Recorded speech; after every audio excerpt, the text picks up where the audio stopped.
Buenos días, un saludo a todos, todas.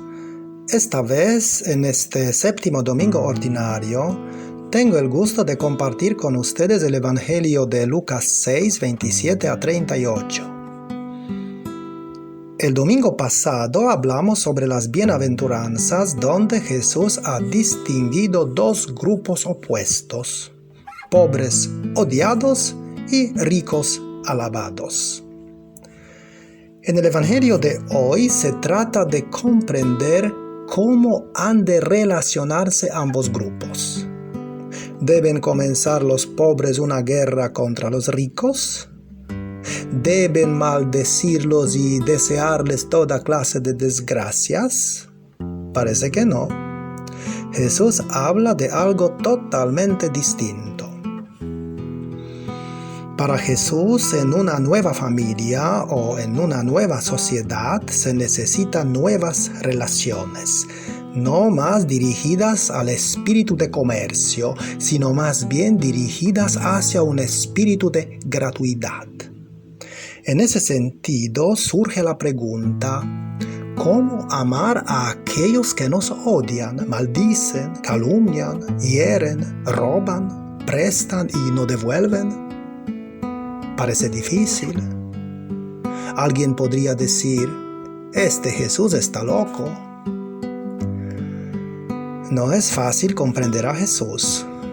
Solo el ser humano que se conoce, comprende y acepta puede comprender y aceptar lo que Jesús habla en este Evangelio. Dice Jesús al comienzo: amen a sus enemigos. Hagan bien a los que los odien. Bendigan a los que los maldigan. Rueguen por los que los difamen. Aquí ya no tanto se trata de dos grupos separados, o sea, pobres y ricos, cada uno viendo su propia vida. Más bien se trata de un grupo enemigo que odia, maldice e injuria.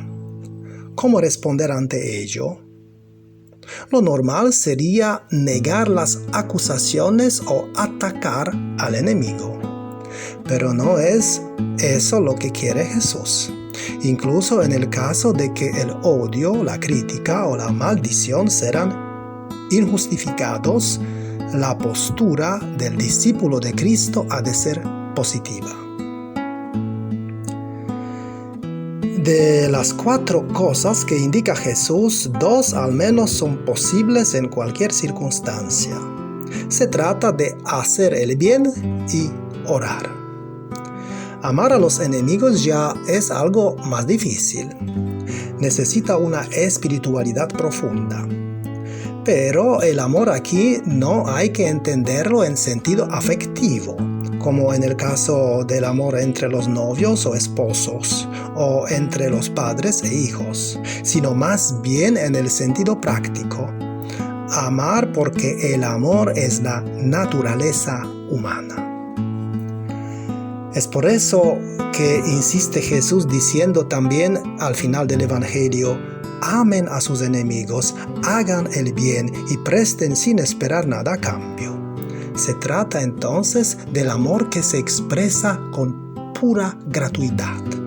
Y ese amor gratuito nos lleva a ser hijos e hijas del Altísimo, o sea, hombres o mujeres de Dios. Dice luego Jesús: a quien te pegue en la mejilla, presta también la otra. Al que te quite el manto, déjale también la túnica. A quien te pide, dale. Al quien te lleve lo tuyo, no se lo reclames. Aquí no tanto se trata de sentimientos, sino de acciones concretas que se expresan por medio de los verbos pegar, quitar, pedir, llevarse. Puede ser que estas frases le gustarían a un monje, pero la mayoría de la gente le pueden resultar absurdas e incluso verlas como una broma, tipo: al que te robe el móvil, dale también el reloj. al empresario que intenta robarte, no se lo reclames. ¿Hay que tomar estas palabras de Jesús al pie de la letra? Obviamente que no. En el Nuevo Testamento se habla al menos 2 veces de las bofetadas. Una a Jesús y otra a Pablo. Ninguno de los dos pone la otra mejilla. Jesús dice a uno de los guardias del sumo sacerdote: si he hablado mal, dime en qué, y si no, ¿por qué me pegas? Pablo, que se dirige al sumo sacerdote, es más duro. Dice: Dios te va a golpear a ti, pared blanqueada. Tú estás sentado para juzgarme según la ley y me mandas golpear contra la ley. Es muy claro que el sentido de la expresión de Jesús en nuestro Evangelio es simbólico. Simplemente se trata de la ley de no violencia. Jesús promueve aquí la no violencia.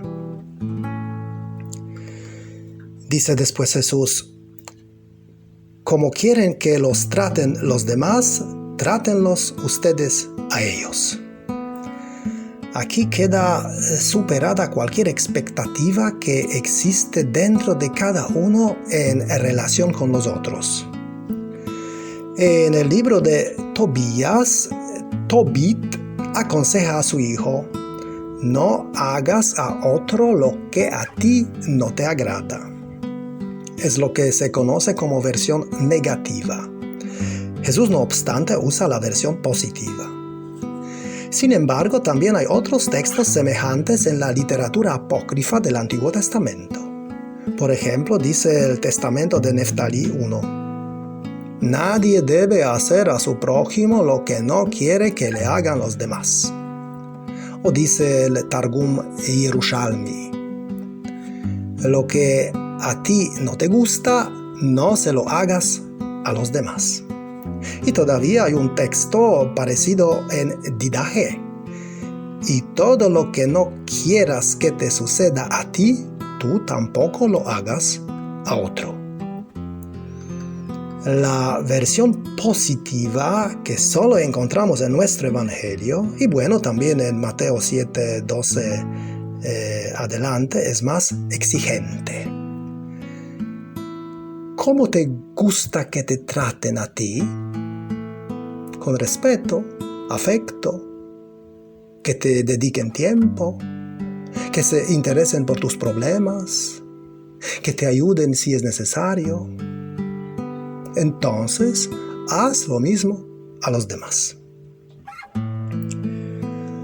Y dice también Jesús: si aman a los que los aman, ¿qué mérito tienen? Pues también los pecadores aman a los que los aman.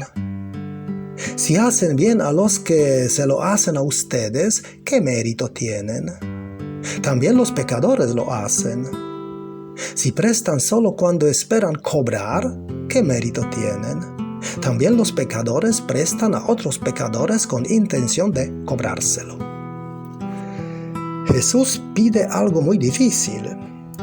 Por eso aparecen 3 motivos que pueden ayudarnos a actuar de ese modo. El primer motivo es que el discípulo de Jesús ha de superar a los pecadores. Con respecto al discípulo, Jesús usa 3 verbos dirigidos a los pecadores: amar, hacer el bien, prestar. Sin embargo, amar, hacer el bien, prestar, lo hacen también los pecadores cuando se trata de personas amadas, cercanas, de las que han recibido un beneficio o pueden esperar que le devuelvan lo prestado. El discípulo ha de comprenderlo de modo mucho más profundo. El mejor comentario lo ofrece el mismo Jesús en otro momento cuando dice: cuando ofrezcas una comida o una cena, no invites a tus amigos, o hermanos, o parientes, o a los vecinos ricos, porque ellos a su vez te invitarán y quedarás pagado. Cuando des un banquete, invita a los pobres, mancos, cojos y ciegos. Dichoso tú porque ellos no pueden pagarte. El segundo motivo habla de que ese tipo de comportamiento tendrá un gran premio. Dice Jesús: amen a sus enemigos, hagan el bien y presten sin esperar nada.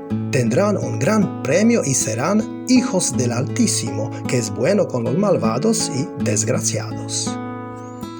Jesús recoge aquí el tema del amor a los enemigos mencionado en el versículo 27. Habla de un premio muy grande cuando uno actúa de ese modo. El premio es el de ser hijo o hija de Dios. Y ese premio no se compra, se consigue actuando de forma amorosa hacia los enemigos. Dios quiere libertad y vida para todos. Y no fue Él quien creó a los ricos y a los pobres, a los opresores y a los oprimidos. Esas son diferencias creadas por las personas. Los seres humanos que comprenden y aceptan el proyecto de Dios serán llamados hijos e hijas del Altísimo, porque Dios también es bueno con los ingratos y los perversos. Y el tercer motivo habla de que un discípulo ha de ser compasivo. Dice Jesús: sean compasivos como su Padre es compasivo. La compasión de Dios es la primera característica que Él menciona cuando se revela a Moisés. Ahí aparece Dios como compasivo y clemente. Y repetida en los más diversos escritos del Antiguo Testamento. Esa compasión se confirmará en la parábola de los dos hermanos, cuando el padre abraza y festeja al hijo sin vergüenza que ha gastado toda su fortuna. Por otro lado, cuando se quedó en el templo a los 12 años, Jesús manifestó la clara conciencia de que Dios era su Padre. Y en el bautismo, la voz del cielo dijo que era su Hijo amado. Esta vivencia, Padre-Hijo, aparece repetidas veces en boca de Jesús. Aquí, por primera vez, dice Jesús a sus seguidores que Dios es su Padre. Hablando de los enemigos, el tema parece mucho más complejo de lo que aquí aparece. Hay que comprenderlo bien. Por ejemplo, Jesús encuentra enemigos muy distintos a lo largo de su vida. Los escribas y fariseos, enemigos continuos, que critican a Jesús por todo lo que hace. Luego, las autoridades religiosas de Jerusalén, sobre todo sacerdotes y ancianos, que lo condenan a muerte y se burlan de él cuando está en la cruz. Luego, Judas, que lo traiciona. Luego, los soldados que se burlan de él y golpean y crucifican. Y finalmente, el ladrón que se burla de él. La respuesta de Jesús es muy distinta en cada caso. A los escribas y fariseos no los bendice. Los ataca de forma dura, sin desaprovechar ocasión alguna de criticarlos y dejarlos en el ridículo. A las autoridades religiosas les reprocha en el huerto cuando llegan a apresarlo como si fuera un ladrón. Con un reproche responde también ante Judas. Dice: ¿con un beso entregas al Hijo del Hombre? Ante los soldados, por mucho que se burlen de él y lo hieran, no protesta ni maldice. Pero su actitud global la representan sus palabras en la cruz. Padre, perdónales porque no saben lo que hacen. Palabras que abarcan a todos los grupos. Al morir estaba cumpliendo su mandato de hacer el bien a los que odian. Luego dice Jesús: no juzguen y no serán juzgados. No condenen y no serán condenados. Perdonen y serán perdonados. Den y se les dará. Una medida buena, apretada, remecida, rebosante, pondrán en el alda de sus vestidos, porque con la medida con que midan, se les medirá. Jesús habla aquí de la relación entre la gente y parte importante de esta relación es el juicio que uno hace o no hace contra el otro. Es bueno recordar aquí que anteriormente Jesús habló básicamente a partir de 4 aspectos positivos. Amen, hagan el bien, bendigan, oren. Ahora encontramos 2 aspectos negativos. No juzguen, no condenen. Pero también 2 positivos. Perdonen, den. Lo novedoso es que de nuestra conducta depende todo. Si juzgamos, se nos juzgará. Si condenamos, se nos condenará. Así que el juicio aparece como algo que siempre nos perjudicará. Positivo o negativo, benéfico o maléfico, el juicio es siempre un preconcepto con respecto a los otros, promoviéndolos o anulándolos, no importa. Sin embargo, Jesús claramente pide que uno ha de ser libre de cualquier tipo de juicio. No juzguen, o sea, no juzguen de ninguna manera. La verdad es que solo vemos a los otros aquello que nosotros mismos somos.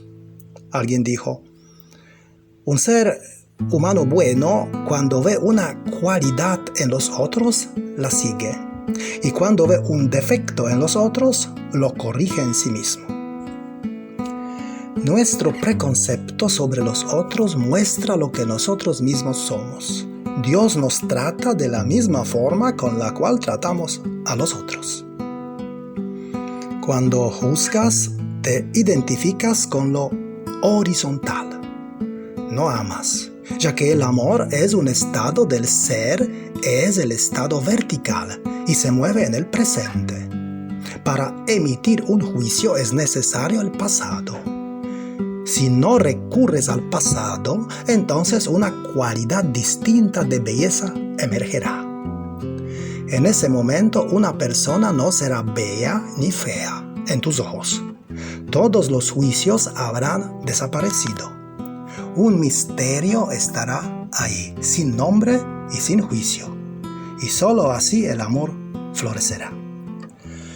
Cuando miras a una persona sin juzgarla, sea buena o mala, bella o fea, pecadora o santa, de pronto hay un encuentro, una fusión de energías. Es algo hermoso, es la belleza del alma.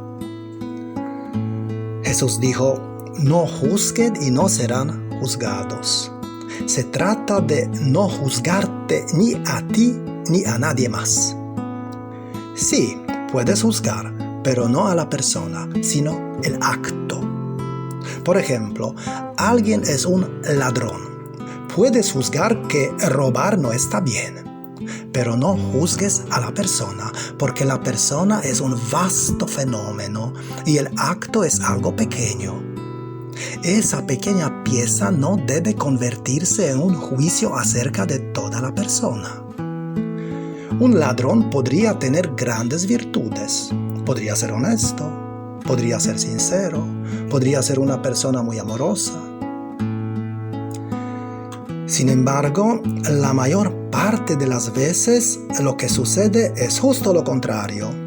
La gente empieza a juzgar a la persona en vez de juzgar la acción. Se ha de corregir las acciones. Pero sobre todo no corrijas a las personas de acuerdo a la tradición, a la convención, de acuerdo a la supuesta moralidad, de acuerdo a tus prejuicios. Siempre que corrijas a alguien, sé muy meditativo, muy silenciosa. Mira todo el asunto desde todas las perspectivas. Tal vez alguien esté haciendo lo correcto y tu recelo no sea justificado.